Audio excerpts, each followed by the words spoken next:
இயற்கையை வைத்து நேரடியாக தொழில் செய்பவர்கள், மண் தொழில் பண்றவங்க, மணல் எடுத்து விற்கிறவங்க, நீர் தொழில் பண்றவங்க, தண்ணி விற்கிறவங்க, கட்டடம் கட்டுறவங்க, சிவில் இன்ஜினியர்ஸ், விவசாயம் பண்றவங்க, விவசாயிகள் பஞ்சபூதமும் அவங்களுக்கு தேவை. பஞ்சபூதம் இருந்தால்தான் அவர்களால் விவசாயம் செய்ய முடியும். அப்ப எல்லா இயற்கை வளத்தையும் பயன்படுத்துறவங்க விவசாயிகள் தான். அதனாலதான் விவசாயிகளை எப்பவுமே மேல வச்சிருப்பாங்க. அதனாலதான் விவசாயிகள்னால அவ்வளவு ஒரு மதிப்பு. இந்த பஞ்சபூதத்தையும் வச்சு செய்யறவங்க.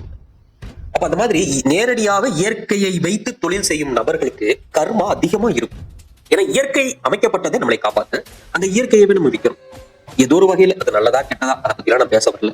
உங்க தனிப்பட்ட கர்மாக்கள் இருந்து உங்களை விளக்குறதுக்கான என்ன வழியோ அதை தான் நான் சொல்லி தரேன். அப்ப இயற்கையை வைத்து நேரடியாக தொழில் இறங்குபவர்கள் கண்டிப்பா அவங்களுக்கு கர்மா அதிகமாவே இருக்கும். அதனாலதான் அந்த காலத்திலாம் எல்லா விவசாயிகளுக்கும் எல்லா தோட்டத்துக்குள்ளையும் கருப்பண்ண சுவாமியும் கன்னிமார் தெய்வங்களையும் வச்சிருந்தாங்க. ஏன்னா வருஷம் ஒருக்கா கண்டிப்பா கருப்பண்ண சுவாமிக்கு காவு கொடுப்பாங்க. இது விவசாயிகள் கண்டிப்பா செய்யக்கூடிய ஒரு விஷயம். அவங்க தோட்டத்துக்குள்ளேயே அவங்க எல்லைக்குள்ளேயே ஒரு தெய்வம் வச்சிருப்பாங்க. எல்லா தோட்டத்திலயும் அது இருக்கும். இன்னைக்கு தான் கருப்பண்ண சுவாமி இருந்தா அந்த தோட்டத்தை நம்ம வாங்குறதுக்கு பயப்படுறோம். இது பயப்படுறோங்கிற அவசியமே இல்லை. அந்த தோட்டத்துக்குள்ள இருக்கிற கர்மாக்கள் மொத்தமும் அந்த கருப்பங்கிட்ட தான் இருக்கும், அந்த தெய்வத்துக்கிட்ட தான் இருக்கும், அந்த கன்னிமார்கிட்ட தான் இருக்கும். கன்னிமார் மொத்த இயற்கையின் சொரூபம் அந்த கன்னிமார் தெய்வங்கள்.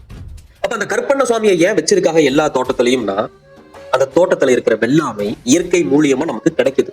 நீர் நல்லா இருக்கணும், மண் நல்லா இருக்கணும், காற்று நல்லா இருக்கணும், ஆகாயத்துல நல்லா இருக்கணும், அது வெளிச்சம் நல்லா இருக்கணும். இந்த மாதிரி எல்லாமே ஒண்ணு சேர்ந்து சரியா அமைந்தால்தான் விவசாயம் செழிக்கும்.